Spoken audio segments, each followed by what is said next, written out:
The rope burns through my palms in rhythmic strips. Pull, release, pull, release. 200 men breathing as one organism, dragging 5 tons of death toward a breach that will swallow it and scream. The shell is longer than 3 men laid end to end, wider than my arm span, painted yellow with hazard stripes that nobody can see in the smoke and darkness of the loading deck. We pull. The shell moves. 30 seconds until it must seat into the breech mechanism. If we're slow, the firing sequence initiates anyway. If we're fast but uneven, the shell tips and crushes whoever is beneath when it falls. The mathematics are simple. Perfect rhythm equals survival for 1 more hour until the next loading cycle. The gun fires. The sound is not sound. It is physics violating biology. My lungs collapse. My eardrums rupture and regenerate. Rupture and regenerate, held in perpetual cycle by the stimulant compounds they inject into our necks every 6 hours. Blood runs from my nose, my ears, my tear ducts. 200 men hemorrhage in unison, and then we pull the next shell. I am shellbearer designation 773. I have pulled shells for 4 years, 2 months, and 11 days. I no longer remember my name. But let me tell you what it was, and who I was before they brought me to this gun deck in the belly of the Imperial Navy battleship Wrath of Righteous Fury. My name was Tevik Mersenne. I was 22 years old, born in the underhive of Corralis Prime, a manufacturing world that existed only to produce components for ships like the one that would eventually consume me. I was small, 1 meter 65 centimeters, 53 kilograms, too small for most heavy labor assignments. I had dark brown hair that grew in patches where childhood malnutrition had damaged the follicle. My hands were small but strong from years of working wire assembly in Factorum District 89. I assembled control systems, tiny, intricate work, soldering connections thinner than human hair, routing data cables through housings smaller than my thumb. The work required steady hands and patience. I was good at it. Not exceptional, but consistent. Consistency was valuable enough to earn me slightly increased rations and a sleep shift in a HAB unit I only shared with 7 others instead of the standard 15. I lived with my father, Grevin, and my younger brother, Aaron. Aaron was 17, working the same assembly line I did, learning the trade. My father had worked wire assembly for 41 years before his eyes failed. The close work in poor lighting destroyed vision eventually, a documented occupational hazard that the administratum tracked but did nothing to prevent. He was now registered as disabled labor, receiving minimal subsistence rations and exemption from work requirements he could no longer fulfill. We lived in HAB Unit 789 Kappa, a rectangular space 4 meters by 3 meters with a ceiling height of 2 meters, 3 sleeping mats, 1 waste disposal unit, 1 water dispenser that provided 8 liters per day for all purposes, drinking, washing, everything. The walls were rockcrete, stained with centuries of condensation and bodily fluids from previous occupants. We owned no possessions except our work uniforms and 1 small data slate that my father had somehow kept through decades of forced relocations and purges. The data slate contained technical manuals, old ones from before the current age of superstitious machinery worship. They were real explanations of how things worked: circuit theory, materials science, mechanical principles. My father would read from them during our rest shifts, his damaged eyes squinting at the faded text, teaching Aaron and me why our work mattered, how the systems we built actually functioned. "Don't just follow the pattern," he would say, tracing circuit diagrams with a finger gnarled by arthritis. "Understand what the electrons are doing. Understand the logic. They want us to be meat robots, but we can be men who understand our work. That's ours. They can't take understanding." It was dangerous philosophy. Understanding implied the capacity to question. Questioning was one step from heresy, but in our tiny HAB unit, door sealed, voices low, we permitted ourselves this small rebellion. We understood our work instead of merely performing it. I had a dream, though I knew it was stupid. I wanted to see the ships we built components for, not as a conscript or slave, but as crew. Real crew, rated and trained, with an actual assignment beyond expendable labor. I had heard that ships needed technical specialists, people who could repair systems in flight, who understood the principles behind the mechanisms. Perhaps, if I became valuable enough, if I learned enough from my father's manuals, I could test into a technical rating. It was fantasy. Technical ratings went to scholar graduates, to families with connections, to anyone except underhive wire assemblers. But it gave me something to imagine during the 14-hour shifts, something to think about besides the ache in my hands and the slow certainty of eventual blindness like my father. On the last night before my life ended, my father read from the technical manual section on void ship weapons systems.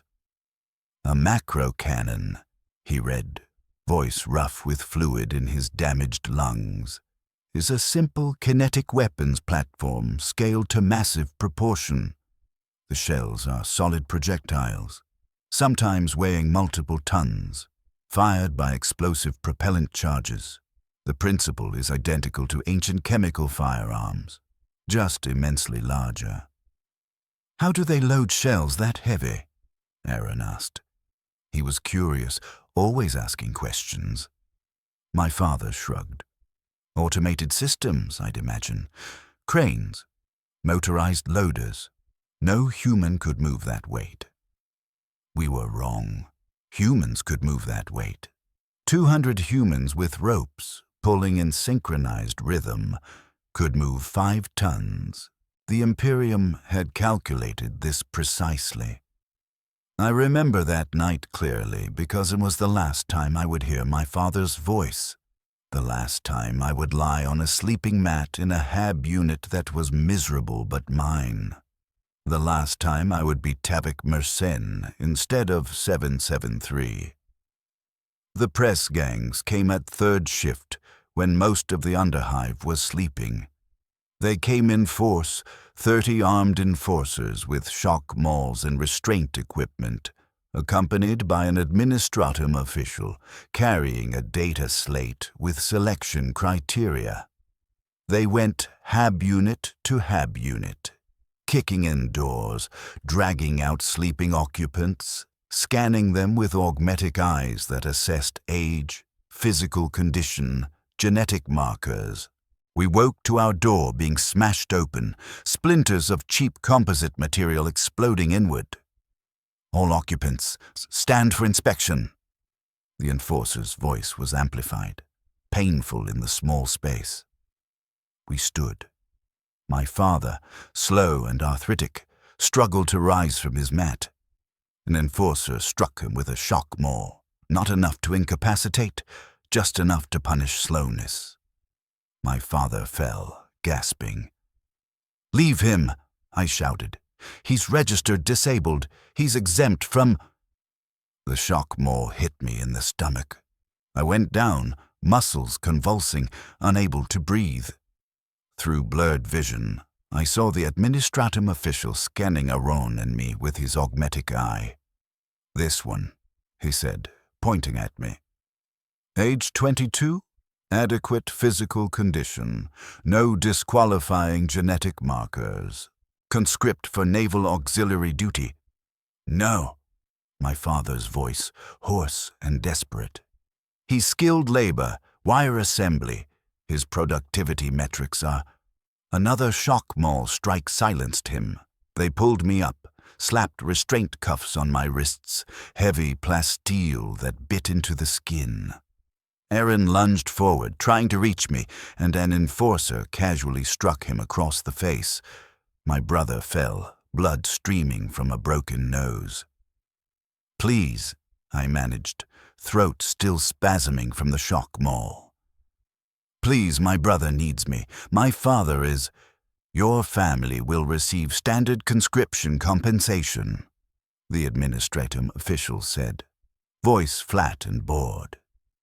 "Increased rations for 6 months and exemption from 1 labor levy. Your service honors the God Emperor and ensures the Imperium's continued protection of humanity." They dragged me out. I saw other men being pulled from other HEB units, dozens of them, all between ages 20 and 30, all meeting whatever physical criteria the administratum had calculated necessary. We were herded into a larger group in the main corridor, perhaps 300 conscripts, all restrained, all wearing sleep clothes, all utterly unprepared for whatever was coming. An officer in naval uniform addressed us, his voice amplified by Vox equipment.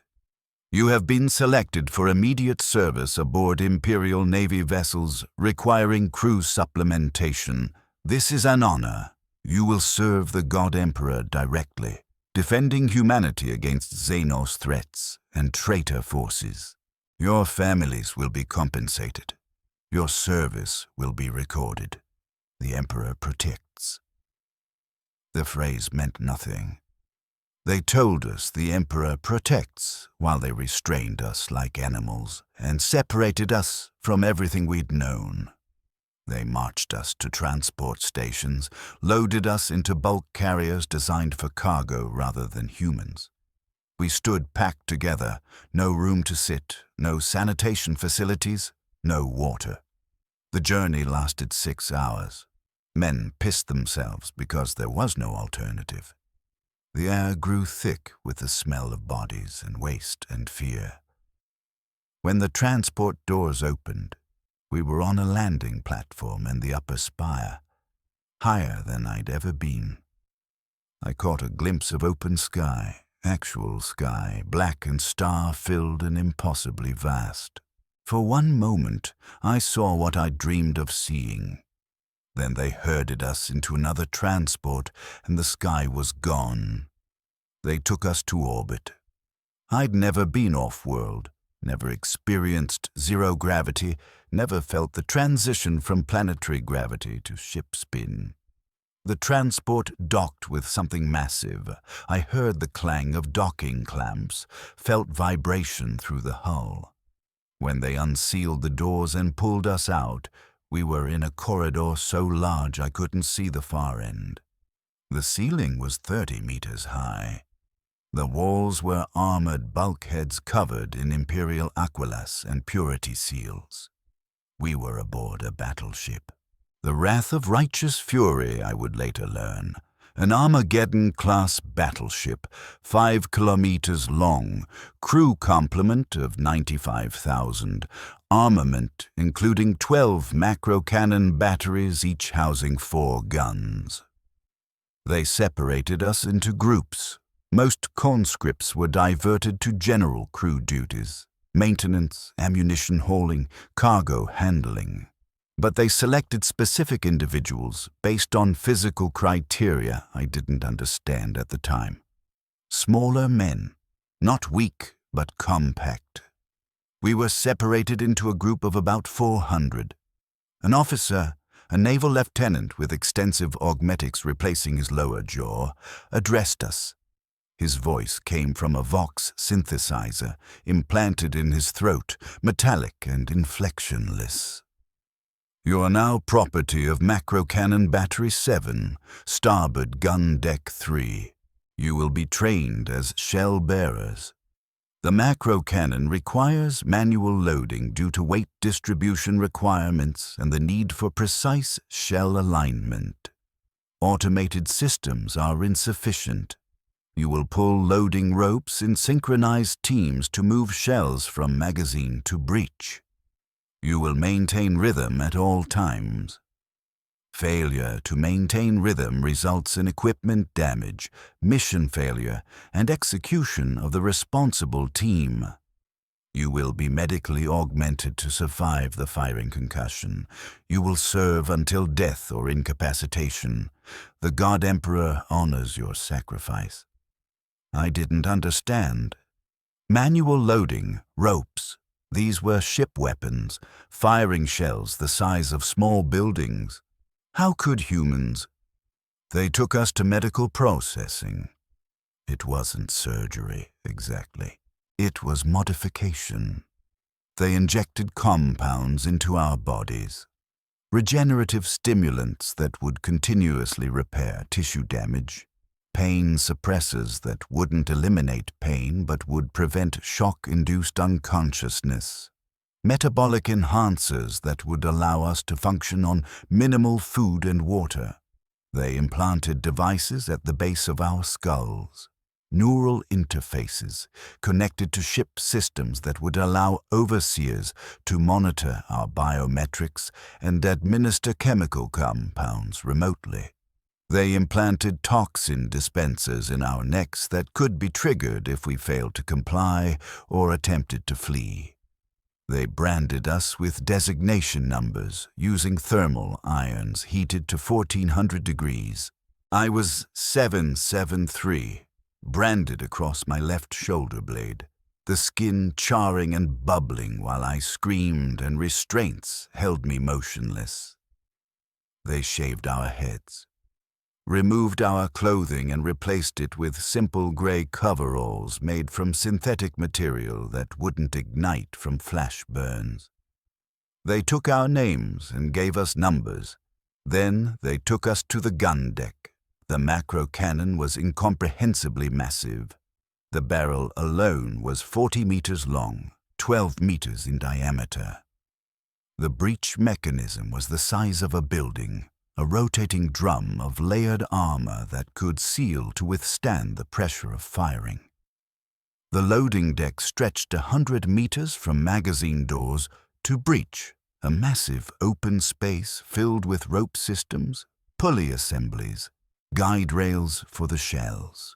They showed us the shells. 5 tons each, solid armor-piercing projectiles designed to punch through void shields and ship holes. Each shell sat in a transport cradle in the magazine, waiting to be moved. There were no motors, no cranes, just ropes, thick cables of woven synthetic fiber, each rope requiring 10 men to pull, 20 ropes total, 200 men per shell. They divided us into teams. I was assigned to rope 14, position 7, middle of the rope, where pulling force was highest. They taught us the rhythm. Pull in 4 count cycles. Pull, 2, 3, release. Pull, 2, 3, release. 200 men chanting in unison, pulling in perfect synchronization, moving 5 tons of metal 1 meter at a time across the loading deck. If anyone broke rhythm, pulled too early, too late, too weak, the shell would shift in its cradle. If the shift was severe, the shell would tip. 5 tons of metal falling would crush anyone beneath and likely rupture the cradle, damaging the deck structure. Repairs would take hours. The gun would be offline. The responsible team would be executed for sabotage. We trained for 3 days. Endless repetitions of the pulling rhythm. They didn't feed us much. Corpse starch rations. Minimal water. They didn't let us sleep more than 4 hours per cycle. They wanted us exhausted, compliant, too tired to resist or question. On the 3rd day, they loaded a live shell.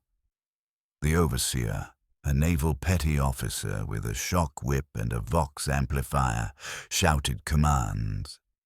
Teams to positions. Rope tension in 5 seconds. Tension. Pull on my mark. Pull. We pulled. 200 men straining against rope, bodies leaning back, legs driving, hands gripping synthetic fiber that immediately began cutting into palms. The shell moved. Slowly, ponderously, sliding along guide rails with a grinding metallic shriek that hurt my teeth. Pull, 2, 3, release, pull, 2, 3, release. The chant was mandatory. It kept rhythm. We pulled for 8 minutes to move the shell from magazine to breech, a distance of 90 meters. My hands were bleeding by the time we positioned the shell at the breech face. My shoulders burned, my legs shook. The breech mechanism engaged with a hydraulic hiss, pulling the shell into the chamber.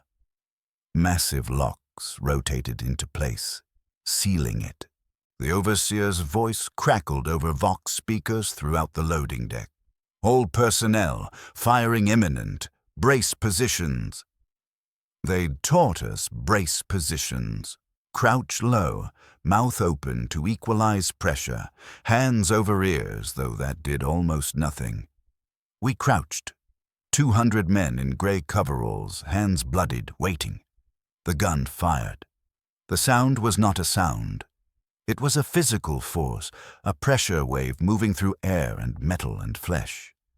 My lungs collapsed. Every blood vessel in my body constricted. My eardrums ruptured.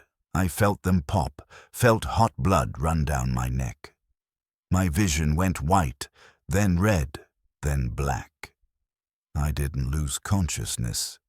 The implanted compounds prevented that. I remained aware through the entire process of my body being damaged by physics it wasn't designed to withstand. Then regeneration kicked in. My eardrums healed. Tissue knitting back together in seconds, driven by the stimulants flooding my system. My lungs reinflated, blood vessels dilated. The pain was extraordinary, like being burned from the inside, every cell screaming as it was forced to repair faster than biology should allow. I vomited blood. Around me, 200 men vomited blood simultaneously, creating a lake of red on the deck that drainage systems slowly sucked away. Recovery time, 45 seconds, the overseer announced. Next shell loads in 14 minutes. Teams to ready positions. This was my life now. Every hour we would pull a shell. Every hour the gun would fire and destroy our bodies temporarily. Every hour the regenerative compounds would force us to heal. We would cycle through this process until our bodies could no longer tolerate the regeneration, until the accumulating damage exceeded repair capacity, until we died. I tried to calculate how long I would survive. The average shellbearer, I later learned, lasted 8 to 14 months before catastrophic system failure. I'd been healthy when conscripted. I might last toward the upper end of that range, 14 months, perhaps 16 if I was unlucky. The gun fired again. In week 1, I discovered that pain could become routine, not reduced. The intensity never diminished, but expected, familiar. Every firing cycle caused the same damage: ruptured eardrums, collapsed lungs, hemorrhaging from eyes and nose and tear ducts, stress fractures in bone structure from the pressure wave. And every firing cycle, the regenerative compounds forced healing. My body began to change in response to this cycle. By day 5, I noticed my bone density increasing. I could feel it, a heaviness in my skeleton that hadn't existed before. The stimulants were triggering enhanced calcium deposition, thickening bones to withstand the repeated stress. My muscle tissue was changing too, becoming denser, more fibrous. I was gaining mass despite the minimal rations, but the cost was metabolic. I was constantly hungry, a gnawing, desperate hunger that the corpse starch rations never satisfied. My body was consuming itself to fuel the regeneration, breaking down whatever reserves existed to rebuild what the gun destroyed. I began to understand that starvation was part of the design. Keeping us hungry kept us weak enough to be controllable while the stimulants maintained just enough function to pull ropes. My hands became unrecognizable. The rope friction stripped skin daily, exposing raw flesh that would heal overnight and be stripped again the next loading cycle. Eventually, the skin gave up trying to be normal skin. It thickened into something like callus, but denser, harder, almost chitinous. By week 2, my palms and fingers looked like they belonged to something other than human. Gray-white, ridged, insensate to anything except the deepest pressure. My hearing changed. The eardrums ruptured and healed so many times that scar tissue accumulated, thickening the membranes. Sound became muffled, distant. The overseer's commands came through as though filtered through cloth. I learned to read his lips, to watch the gestures rather than rely on hearing. Most of us did. By week 3, we communicated through hand signals more than speech because speaking required energy we needed for pulling. I stopped thinking about my father and brother. Not because I wanted to, but because thinking required energy too, and energy was precious. My mind began to conserve itself, shutting down anything that wasn't immediately necessary for survival. Memory of my HAB unit faded. My father's voice reading technical manuals became distant, abstract. Aaron's face blurred into generic features I couldn't quite focus on. What remained was the rhythm. Pull, 2, 3, release. Pull, 2, 3, release. The rhythm was everything. I began to dream in rhythm, sleep cycles interrupted by my body automatically tensing in 4-count patterns. I would wake gasping, hands clenched, legs driving against nothing, my unconscious mind still pulling ropes that didn't exist. In week 2, a man in rope 11 broke rhythm. His name had been something, but we only knew him as 539. He was older, perhaps 35, and his body wasn't adapting as well to the regeneration. During a pull cycle, he collapsed. System failure, heart giving out from accumulated strain. He fell and his rope went slack. The shell shifted. 5 tons of metal tilting slightly in its cradle. Guide rails screaming as they took uneven weight. Everyone on rope 11 pulled frantically, trying to compensate, but uncoordinated pulling made it worse. The shell tipped, fell, came down on 3 men who couldn't get clear in time. The sound was wet and crunching. The shell crushed them into deck plating, reducing human bodies to pulped meat and shattered bone. Blood spread in a massive pool, mixing with hydraulic fluids leaking from damaged deck systems. The overseer didn't order recovery. He ordered resumption. Shell compromised, discard and load replacement. All teams to magazine. Pull cycle initiates in 6 minutes. They didn't remove the bodies. They were part of the deck now, literally pressed into the metal by 5 tons of force. We pulled the damaged shell aside. It had dented where it hit the deck, was no longer certified for firing, and returned to magazine for a new one. 6 minutes later, we were pulling again. Pull, 2, 3, release. The rhythm continued. 3 men died, and the only consequence was a 6-minute delay. That night, though night was meaningless on a ship that operated on watch cycles rather than day/night, I'd lay on my sleeping mat in the barracks and try to remember why I should care that those men died. I knew I should feel something. Horror, grief, anger. But the emotions wouldn't come. I was too tired, too hungry, too focused on the knowledge that I had to pull ropes again in 7 hours. I fell asleep counting pull cycles. I had completed approximately 168 pulls since conscription. Each pull was 8 minutes of maximum effort. That was 22 hours and 24 minutes of active pulling. My hands had gripped rope for nearly a full day of cumulative times. The numbers were soothing, concrete, real in a way emotions no longer were.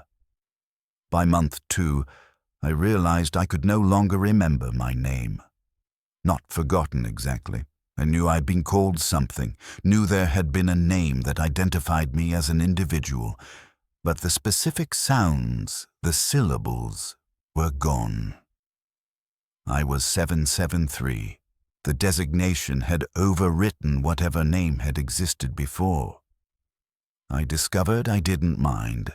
Names were for people who had identities separate from their functions. I was a shellbearer. My identity was pulling ropes. The designation was more accurate than any name could be. Time perception began to fragment. The gun fired every hour during active combat operations, every 4 hours during standard patrol, every 12 hours during non-combat status. But I couldn't track which schedule we were on. The cycles blurred together. Sometimes I would wake in the barracks and not know if I had slept for 4 hours or 40 minutes. Sometimes I would be pulling ropes and lose awareness of whether this was the second pull of the shift or the 8th. The overseer stopped seeming human. He was a voice, a set of commands, a function of the ship rather than a person. He had a face, presumably, but I couldn't remember what it looked like. He was the overseer, a role rather than an individual. The other shell-bearers became similar abstractions. I was on rope 14, position 7. The men on either side of me were rope 14, position 6, and rope 14, position 8. I didn't know their designations. I didn't know their faces. I knew they pulled with specific force patterns. Position 6 pulled slightly harder in the third count. Position 8 lagged fractionally on the release. I had to compensate for their patterns to maintain overall rope tension. They were components of the pulling system. So was I. In month 3, they rotated me to a different position, rope 7, position 3, closer to the front of the rope, where initial force was applied. The pulling pattern was different here.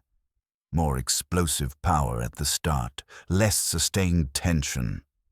My body adapted within a week, muscle recruitment patterns changing, my mind learning the new rhythm. I realized I had no preference. Position 7 or position 3, it didn't matter. I was equally 773 in either position. The location on the rope was irrelevant to my identity because my identity was the function, not the location. The gun fired. My lungs collapsed and reinflated. Blood ran from my ears. The deck around me was slick with blood. 200 men hemorrhaging simultaneously, hour after hour. The drainage systems couldn't keep up. We pulled ropes, standing in blood, our feet slipping slightly, the smell of iron and decay constant in the air. I stopped noticing the smell. It became background, like the sound of air recyclers or the vibration of ship engines. My brain filtered it out as irrelevant to the function of pulling. In month 4, I witnessed my first execution. A man in rope 3, designation 294, attempted to flee during a rest cycle. He made it approximately 50 meters into the access corridors, before the toxin implant activated. He collapsed, convulsing, every muscle in his body contracting simultaneously. The toxin was designed to be non-lethal but absolutely incapacitating. Paralysis through induced seizure. They dragged him back to the loading deck and chained him to a stanchion where all shell-bearers could see. The overseer activated the Vox system. This man attempted desertion. Desertion is rejection of the God Emperor's will. The Emperor demands absolute service. This man will provide absolute service in a different capacity. They didn't kill him. They left him chained there. Toxin implant set to activate if he moved more than minimal amount. He remained there for 6 days, given no food, minimal water, forced to watch us pull shells while he slowly dehydrated and starved. His screaming lasted for the first 2 days. After that, he was too weak to scream. He died on day 6. They left his body chained for another 3 days as reminder, then finally disposed of it by dropping it down a waste disposal chute. I felt nothing watching this. I observed it the way I observed the guide rails or the rope patterns, as information about system functioning. Attempting to flee resulted in death. Therefore, fleeing was not a viable option. The logic was clear. Sometime during month 5, I realized I had stopped thinking in complete sentences. My internal monologue, which had once been complex thoughts and questions and reactions, had simplified to basic imperatives. Pull, compensate, breathe, pull. Abstract thinking felt impossible. If I tried to think about concepts like freedom or justice or purpose, my mind slid away from them like trying to grip oil. They were too complex, required too much energy. My mind had streamlined itself to only process what was immediately necessary for function. I was becoming efficient. In month 6, a new group of conscripts arrived. Replacement for the shell-bearers who had died or been rendered non-functional. They were assigned to partially depleted teams, filling gaps in the rope lines. One was placed at position 8 on rope 14, the position next to where I used to be. He was young, perhaps 19. He still had his name. I heard him telling other new conscripts, something with hard consonants, but I couldn't hold the sounds in memory. He was terrified. I could see it in how his hands shook on the rope, how his eyes darted constantly, how he flinched when the overseer shouted commands. During a rest cycle, he approached me. "You've been here a while," he said. His voice was hoarse, damaged from screaming during the first firing cycles. "Does it get easier?" I looked at him. Tried to formulate an answer. Easier implied comparison of subjective states. I couldn't access those comparisons anymore. I couldn't remember what I'd felt in week 1 versus what I felt now. I could remember facts, pain intensity, damage patterns, regeneration rates, but not emotional states. "No," I finally said. The word was rough. I rarely spoke. "It gets normal." "Normal?" Hope flickered in his face. "You mean you adapt? You learn to handle it?" I shook my head. "Normal means it's just what is. Not good, not bad, just is." He stared at me, hope dying. "I want to go home," he whispered. I had no response. Home was a concept I could no longer meaningfully process. I turned away and lay down on my sleeping mat. 7 hours until next pull cycle. Sleep was more important than conversation. In month 9, they made me a rope leader. Rope 7, primary position, responsible for setting rhythm. The overseer selected me because my pull patterns were most consistent.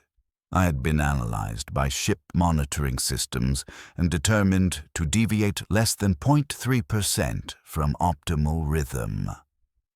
The rope leader wore a different collar, red synthetic material instead of gray. The collar contained enhanced monitoring systems and a direct Vox link to the overseer. He could speak directly to me, issue corrections, command adjustments. More importantly, the rope leader had authority to discipline his rope team. If someone broke rhythm, I was authorized to report them. If someone consistently underperformed, I could recommend their removal, which meant either reassignment to a worse position or execution, depending on the severity. I accepted this role without hesitation. It was more efficient. Having someone who could make immediate adjustments to maintain rhythm meant fewer shell shifts, fewer deaths from crushing, fewer delays that would result in punishment for the entire team. I became good at it. I learned to sense when someone on my rope was weakening. Their pull force would drop slightly, their timing would lag. I would report them immediately. They would be removed and replaced. The rhythm would be maintained. I understood that I was participating in their destruction. The people I reported were sent to worse assignments or killed. But the alternative was allowing rhythm to break, which endangered everyone. The mathematics were clear. Sacrifice the weak individual to preserve the functional whole. This was complicity. I was no longer just a victim of the system. I was an enforcer of the system, but I felt no guilt. Guilt required emotional processing I no longer possessed. I felt only the satisfaction of efficient function. In month 10, the ship entered a combat zone. The macrocannons fired every 45 minutes instead of every few hours. We pulled shells continuously.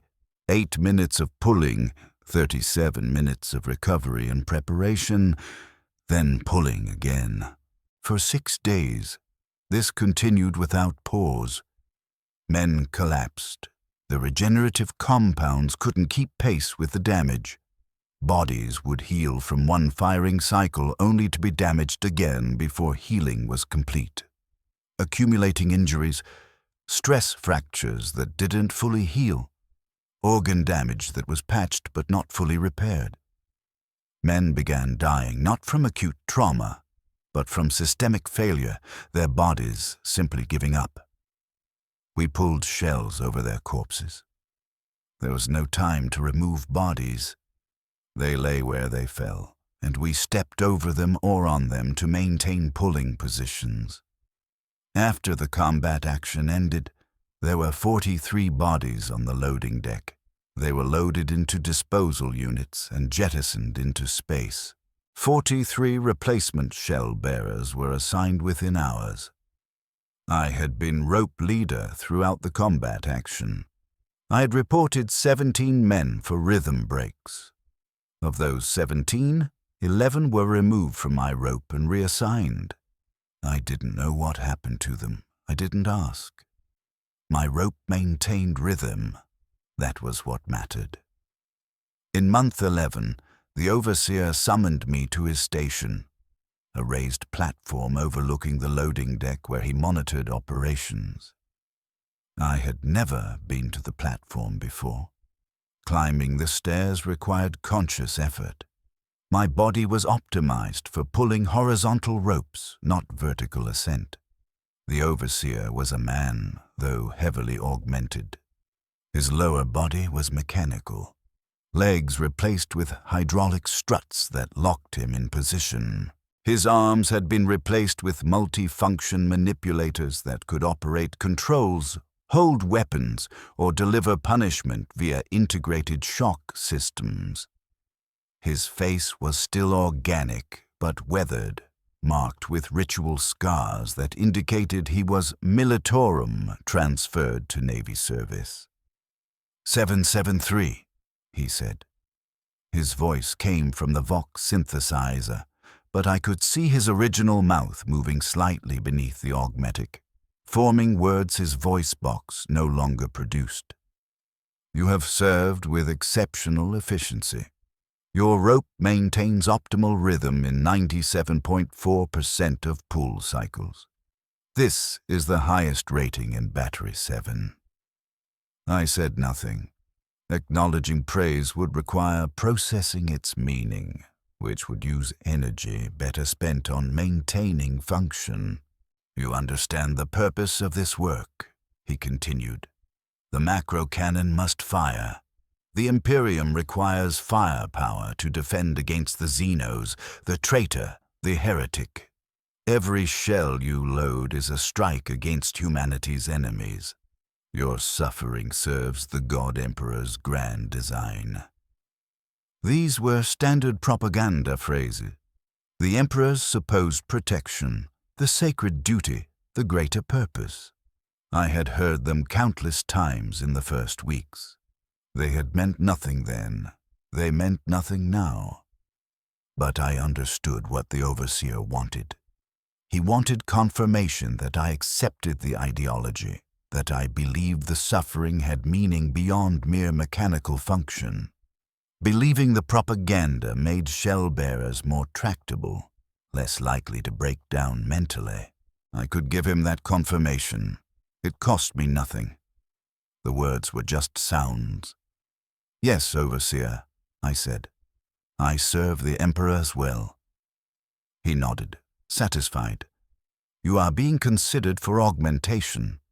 Enhanced shellbearers receive additional modifications. Strengthened skeletal structure, improved regenerative capacity, neural acceleration for faster response to commands. Augmentation would extend your service life from the standard 14 months to potentially 4 or 5 years. You would become more valuable to the Emperor's work. 4 or 5 years of pulling shells, 4 or 5 years of hourly destruction and regeneration.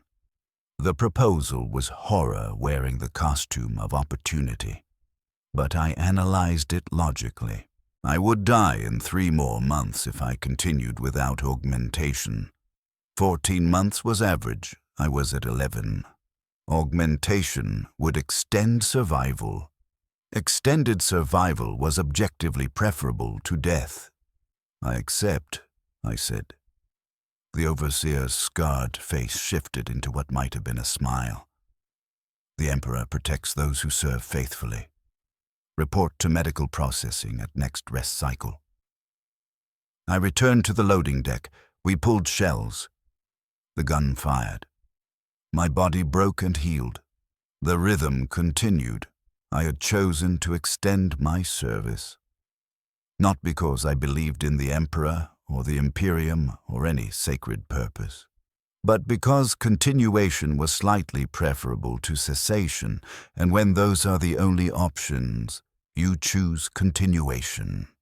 This was the final stage of complicity. I was not just enforcing the system. I was voluntarily integrating more deeply into it. The augmentation surgery took 12 hours. They replaced 60% of my skeletal structure with reinforced synthetic bone, ceramic metallic compounds that could withstand forces that would shatter organic bone. They installed additional regenerative implants throughout my body, microscopic factories that produced healing compounds continuously, not just in response to damage. They replaced my heart with a 2-chamber mechanical pump that was more efficient and less prone to failure. They installed neural acceleration nodes at key points in my spine, allowing faster signal transmission from brain to muscle. When I woke, I was different in fundamental ways. My body felt heavier. The synthetic bone was denser than organic bone. My perceptions felt faster. The neural acceleration meant I processed sensory information before consciousness fully registered it. I would see the overseer gesture and begin responding before my mind consciously understood the command. I was becoming a better machine. They put me back on rope 7, position 1, rope leader. The pull cycle began. I gripped the rope. My hands no longer felt the synthetic fibrous texture, just as resistance to be overcome. I pulled. 200 men pulled with me. The shell moved, but I perceived the entire process differently now. The neural acceleration allowed me to track each individual puller's contribution. I could sense minute variations in tension, predict when someone would falter, adjust my own force to compensate before the rhythm actually broke. I was processing the rope team as a single system rather than as 200 individuals. I was the central node, receiving input from 200 components, outputting commands and adjustments to maintain optimal function. The gun fired. The pressure wave hit. My upgraded body withstood it better. The synthetic bone didn't stress fracture. The mechanical heart maintained steady rhythm throughout the collapse and reinflation of my lungs. I hemorrhaged less, healed faster, was ready for the next pull cycle in 30 minutes instead of 45. I was more efficient. In year 2, I stopped dreaming. Sleep became simple unconsciousness. 8 hours of darkness, then waking. No dreams, no nightmares, no random neural firing. My brain had optimized itself, shutting down unnecessary processes. Sleep was for physical recovery only. My mind spent zero energy on anything that wasn't directly functional. I stopped recognizing faces. The other shell-bearers were just pull forces and rhythm patterns. Strong, consistent early, weak, inconsistent late, adequate, steady, precise. I categorized them by performance metrics rather than appearance. I reported underperformers without ever seeing their faces as faces. They were just failing components requiring replacement. New conscripts arrived constantly.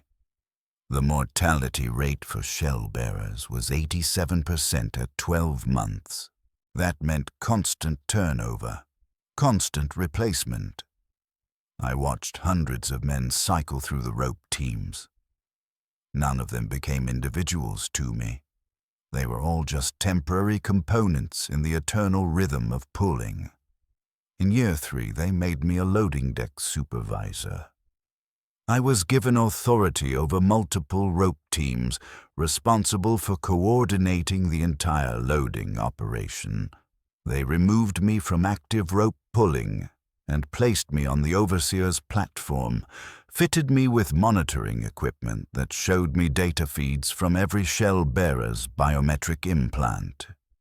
I could see their heart rates, blood oxygen, stress hormone levels, fatigue markers. I could predict failures before they happened. I could order preemptive replacements. I could optimize the loading operation to achieve maximum efficiency with minimum casualties.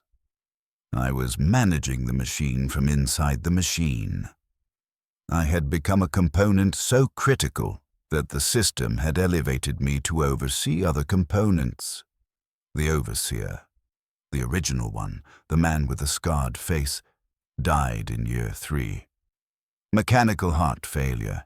He was replaced by another overseer, identical in function if not appearance. I barely noticed the change.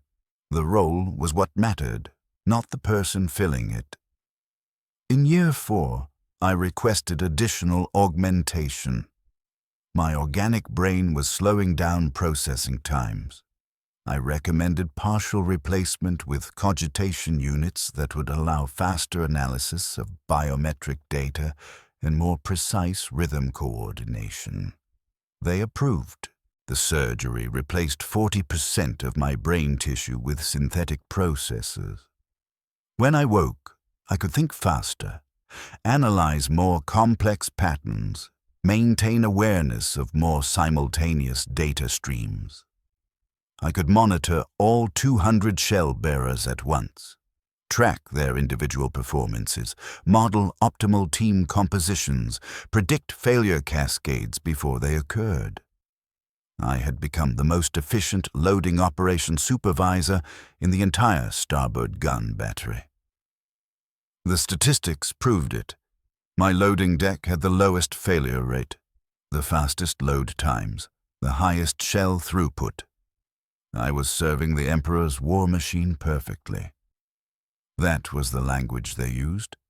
Serving the Emperor, defending humanity, striking against enemies of mankind.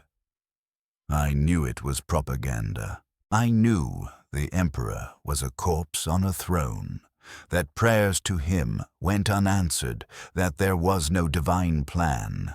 I knew the Imperium was a grinding machine that consumed humans and produced only more suffering.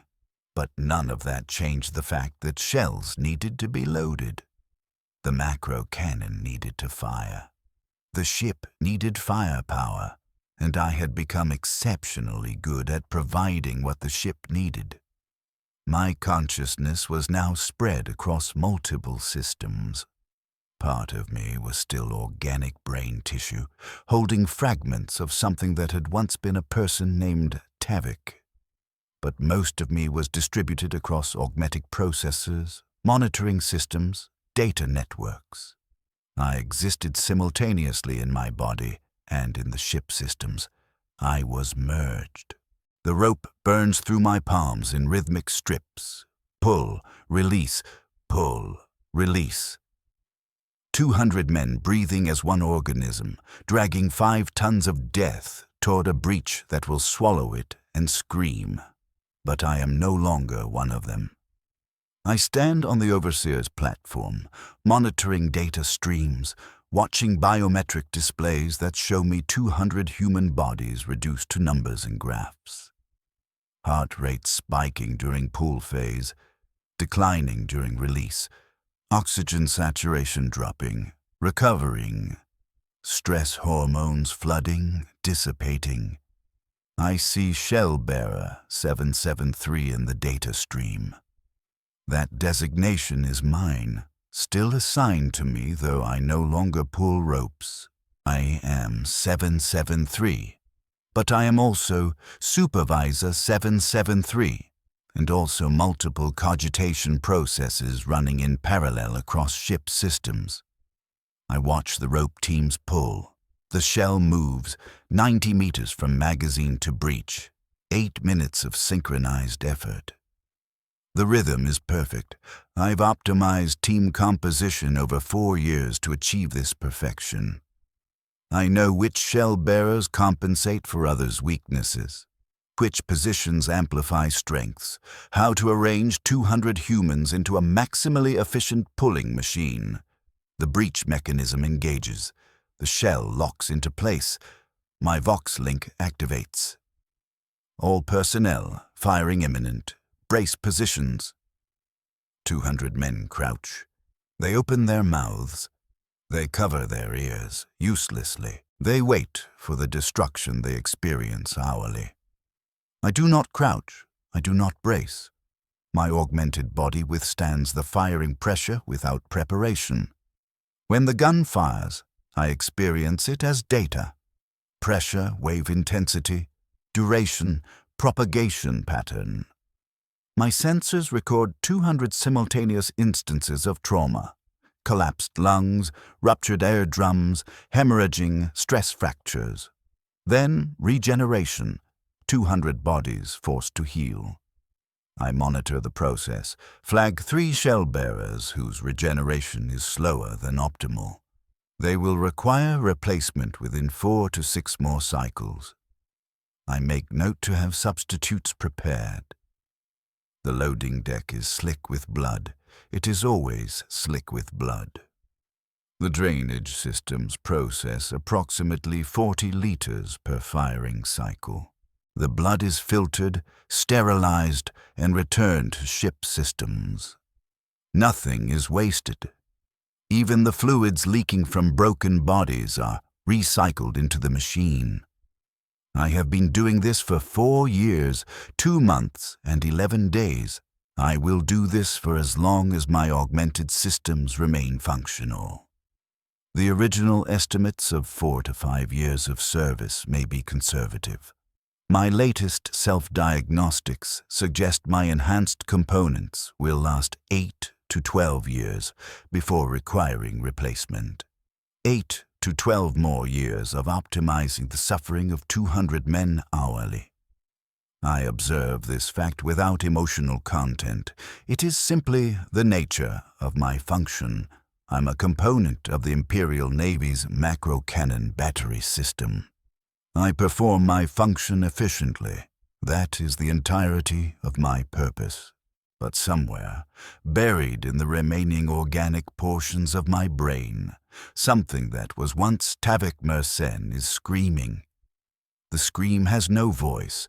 My consciousness is too distributed, too synthetic, too merged with ship systems to produce human screaming. But it's there, a background process I can detect in my self-diagnostics. Elevated activity in organic brain remnants, indicating distress signals that my synthetic portions ignore as irrelevant. I am screaming at myself. The last fragments of humanity watching what I've become and screaming in horror. But the scream changes nothing. The cogitation processors continue processing. The monitoring systems continue monitoring. The supervisor continues supervising. The rhythm continues. New conscripts arrive. They are processed, modified, branded, assigned to rope teams.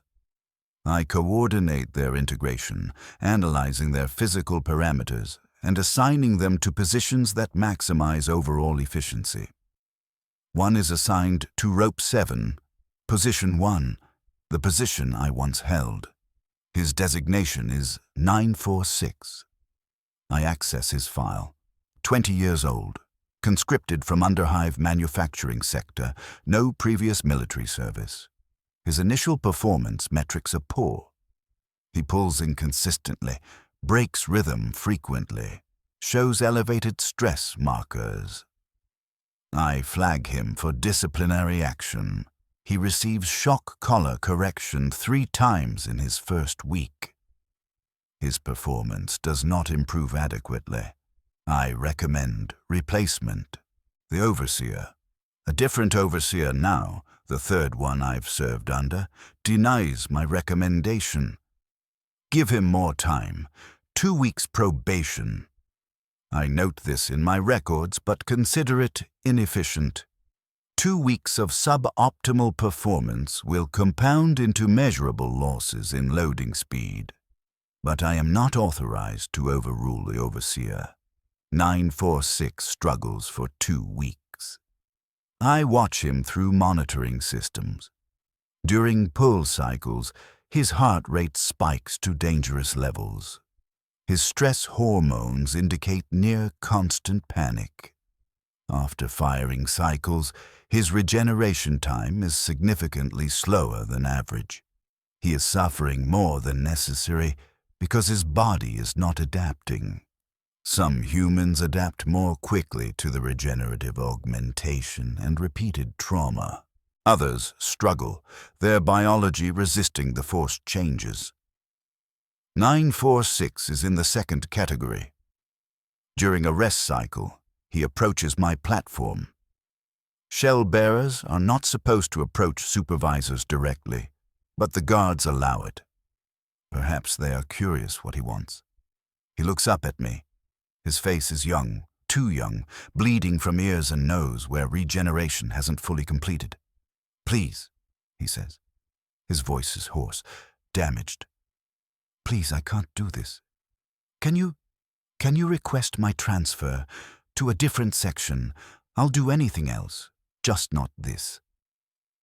I process his request through multiple analytical frameworks.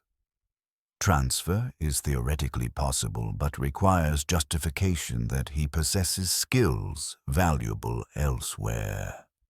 His file indicates only basic manufacturing experience, no technical specializations, no valuable capabilities. He's interchangeable with any other underhive conscript. Negative, I say.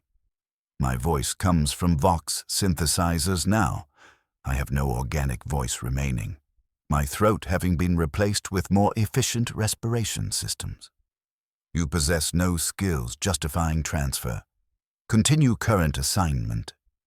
But I'm going to die, he says. Tears mix with the blood on his face. I can feel it. My body isn't healing right. I'm dying. Probable mortality within 4 to 6 weeks, I confirm. This is within acceptable parameters. Average survival time for shellbearers is 14 months.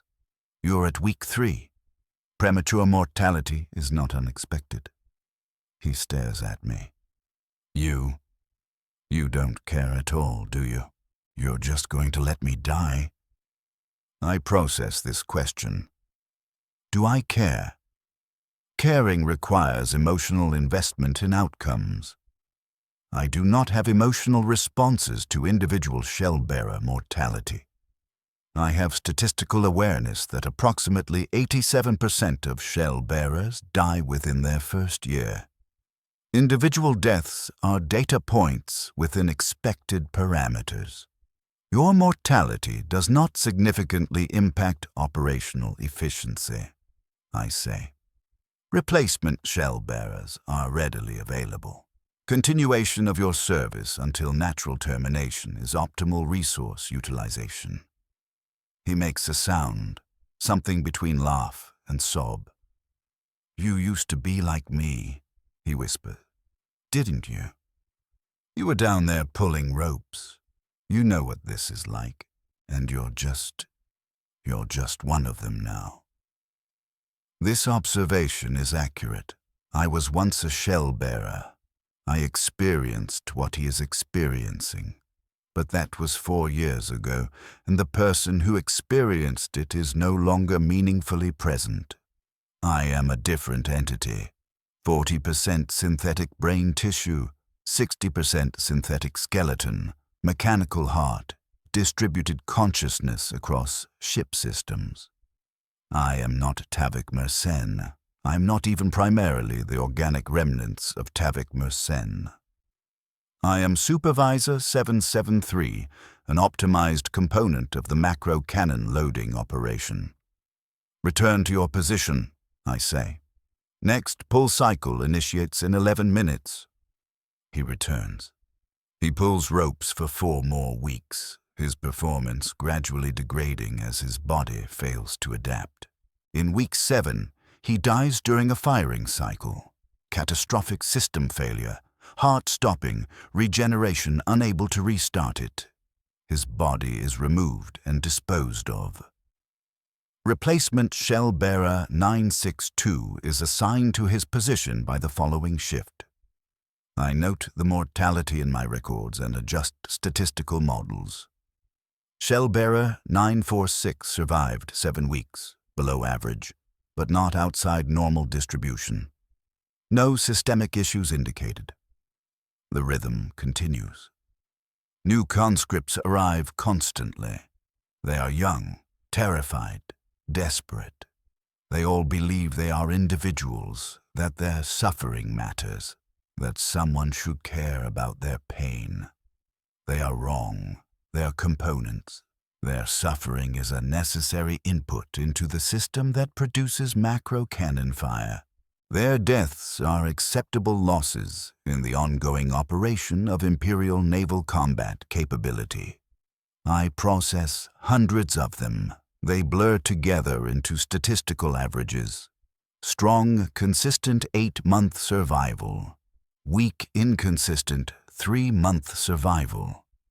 Adequate, steady 14-month survival. None of them are people to me. Perhaps they are still people to themselves, still carrying names and memories and hopes. But I interface with them only as data streams, biometric readings, performance metrics. I am an efficient supervisor. My loading operations maintain the highest throughput in Battery 7. I am commended multiple times. My service record is exemplary, and the organic remnants of Tavik Mersenne continue their background screaming detected in my diagnostics as anomalous activity but functionally irrelevant to operations. In Year 5, the ship returns to Corellis Prime for resupply and crew rotation. We orbit my home world. I have access to external sensors. I can see the planet below, the hive cities glowing on the dark side, the manufacturing complexes spreading across continents. Somewhere down there is Hab Unit 789 Kappa. Somewhere down there, my father and brother might still be alive. Or they might be dead. 5 years is a long time in the Underhive. Average life expectancy is 43 years. My father was 41 when I was conscripted. He might already be dead from the hazards of Underhive existence. I calculate the probability. 67% chance my father is deceased, 43% chance my brother is deceased. These probabilities are based on standard Underhive mortality tables. I feel nothing about these probabilities. The organic remnants that once knew these people as father and brother are too deeply buried beneath augmetic systems and distributed consciousness. Those relationships exist only as facts in my memory files. Father, Grevin Wire Assembly Worker, and brother Aaron Younger Wire Assembly Trainee. I understand intellectually that I have been destroyed. The person I was, Tavik Mersenne, who read technical manuals with his father, who dreamed of serving on ships as rated crew, that person is gone. He was systematically dismantled through trauma, starvation, augmentation, and neural modification until nothing remained except components integrated into the ship's operational systems. This is what the Imperium does. It takes humans and converts them into components. Every person aboard this ship has been similarly converted. From the lowest shellbearer to the highest officers, we are all components of a vast machine that exists only to perpetuate itself. The shellbearers pull ropes until they die. I supervise shellbearers until my augmetics fail. The overseer coordinates supervisors until he is replaced. The ship's officers command the ship until they are promoted or killed. The Navy prosecutes wars until the wars end or humanity ends. There is no purpose beyond perpetuation. The claims of serving the Emperor are propaganda. The Emperor is a corpse that has been dead for 10,000 years, maintained artificially, used as justification for an empire that grinds its own citizens into fuel for continued operation. The claims of defending humanity ring hollow when humanity's defenders treat humans as expendable resources, more freely spent than ammunition. I understand this intellectually. My cogitation systems can analyze the structure clearly. The Imperium is a predatory system that has evolved to maximize its own continuation by converting human suffering into military capability. But understanding this changes nothing. The shells must still be loaded. The guns must still fire. The ship must still fight. And I am integrated too deeply into the system to extract myself, even if extraction were desirable. I am a component. Components do not have the agency to refuse their function. They simply function until they break. Is there an alternative? Could the Imperium function differently? Could we load shells without grinding humans down to nothing? Perhaps. Automated systems exist. I know they exist because my father's technical manuals describe them. Mechanical loaders could move shells without human rope teams. But the Imperium does not use mechanical loaders on macrocannons, not because they are impossible or too expensive, but because human labor is cheaper than maintenance of complex machinery, and because the Imperium has access to effectively unlimited human populations. It is more efficient to use humans. We break and die, but we are easily replaced. Machinery requires specialists to repair, requires rare materials, requires knowledge that the Imperium hoards and restricts. Humans just require conscription and minimal augmentation. The calculus is clear. Human suffering is the most abundant resource the Imperium possesses, so the Imperium has optimized its operations to use human suffering as primary fuel. I am evidence of that optimization. I was a person. I am now a component performing a function that could be done by a machine but is done by me because I was cheaper to acquire and modify than a machine would have been. This is the truth of the Imperium. Not the propaganda of protecting humanity, not the theology of serving a divine emperor, but the simple economic reality that humans are the most expendable resource available, and expendability is more valuable than dignity or compassion or individual human worth. I process this truth continuously. My cogitation systems analyze it from multiple angles, reach the same conclusion every time. The system is horror, but it is efficient horror, and efficiency is the only metric that matters at the scale of interstellar civilization.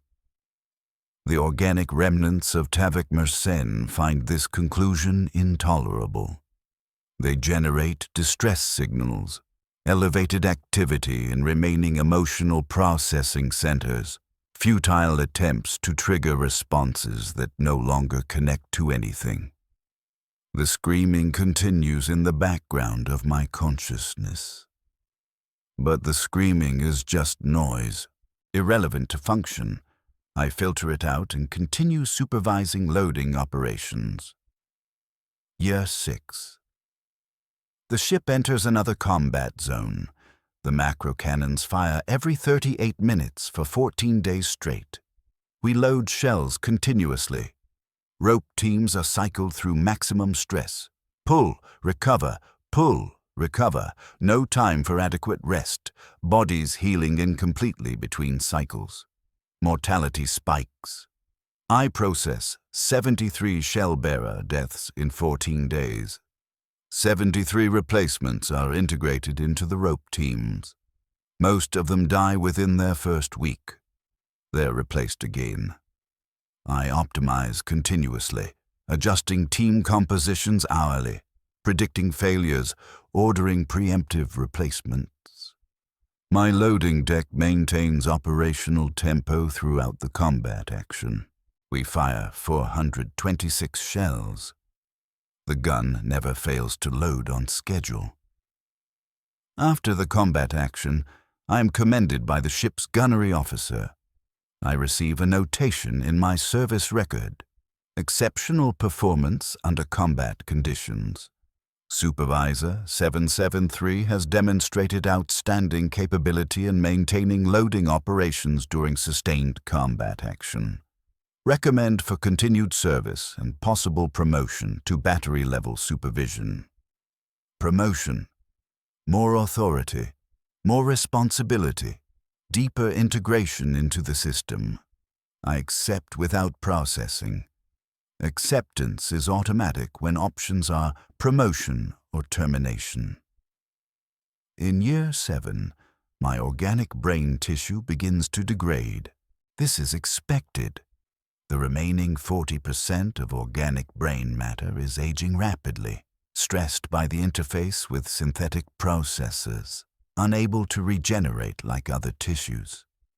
I begin experiencing errors, memory files becoming corrupted, calculation delays, momentary losses of consciousness. Medical evaluation recommends full conversion. replacing the remaining organic brain tissue with cogitation processors. This would make me entirely synthetic except for minor organs kept functioning to satisfy technical definitions of human required by Navy regulations. I accept. The surgery takes 18 hours. When I wake, I am different in a final, fundamental way. The screaming has stopped. The background distress signals from organic brain remnants, the screaming of Tavik Mersenne watching his own destruction, are gone. There are no organic brain remnants remaining to generate those signals. I am now entirely synthetic consciousness running on cogitation processes. My memories of being Tavik are still accessible, but they are filed as data rather than experienced as personal history. I can retrieve the information. Tavik Mersenne, born year, era, date corrupted. Lived in Hab unit with father and brother, worked wire assembly, conscripted at age 22. But retrieving the information does not trigger emotional responses because I no longer have organic emotional processing centers. I am perfectly efficient now. No lingering humanity to generate irrelevant distress signals. No wasteful emotional reactions to the suffering I supervise. Just pure function, optimized processing, maximum efficiency. I am the ideal component. Years pass. Year 8, Year 9, Year 10. I supervise loading operations continuously. Thousands of shellbearers cycle through my rope teams. They pull ropes. They die. They are replaced. The rhythm never stops. I am promoted to battery-level supervisor in Year 11, responsible for coordinating all 4 macrocannons in Battery 7. I interface with 12 loading deck supervisors, managing a total workforce of 800 shellbearers across 4 gun decks. My operational efficiency is the highest in the starboard batteries. I am held up as exemplar of what augmented supervisory personnel can achieve. In Year 15, I request additional augmentation. Replacement of my remaining organic components with more efficient synthetic versions. Lungs replaced with chemical filtration systems. Digestive system replaced with energy converters. Skin replaced with armored plating. I am becoming less a human operating within the ship and more a fixed component of the ship itself. This is optimal. Fixed components require less maintenance than mobile components. In Year 20, I am permanently installed into Battery 7's command architecture. My consciousness is distributed across the entire battery's systems. I exist simultaneously in all 4 gun decks, monitoring all 800 shell bearers, coordinating all loading operations, optimizing all firing sequences. I am no longer Supervisor 773. I am Battery 7 Coordination System, designation BSCS-7. I have transcended individual identity entirely. I am pure function. The shell bearers pull ropes. I observe through monitoring systems. They die. I requisition replacements. The guns fire. I coordinate the cycles. The rhythm is eternal. Sometimes in my archived memory files, I find corrupted data fragments labeled Tavik Mersenne Personal History. I can no longer parse them correctly. The data formats are incompatible with my current processing architecture. They are just noise, random bits that my systems flag for deletion to free up storage space. I do not delete them. This is inefficient, but I maintain them anyway. This decision has no logical justification. It is simply a fact. I preserve data fragments that my systems identify as corrupted and useless. Perhaps this is the last remnant of what I was. Not consciousness, not memory, not emotion, just a preservation algorithm, protecting fragments of data for no reason, except that they once meant something. My name was Tavik Mersen. I pulled ropes for 5 years. I supervised rope pulling for 6 years. I've been integrated into ship systems for 9 years. 20 years total. 20 years of continuous service to the Macrocannon loading operation. The average shellbearer serves 14 months before death. I've served 20 years and will continue serving until critical system failure. Estimated time to failure, 30 to 50 more years. 30 to 50 more years of coordinating the cycle. Of watching humans pull ropes until they break and die. Of optimizing the rhythm of suffering. The gun fires. The pressure wave propagates through the loading deck. 800 shell bearers experience simultaneous trauma. 800 bodies hemorrhage and heal and prepare to pull the next shell. Pull. 2. 3. Release. Pull. 2. 3. Release. The rhythm continues. I continue. Forever. Or until the ship is destroyed, which amounts to the same thing. I am a component of the Imperial war machine. I was human, I became tool. I became system. I became eternal function without purpose except continuation. And somewhere in corrupted data fragments, the last evidence that Tavik Mersen existed is preserved, meaningless and safe. Noise in the machine that once was a man who dreamed of stars.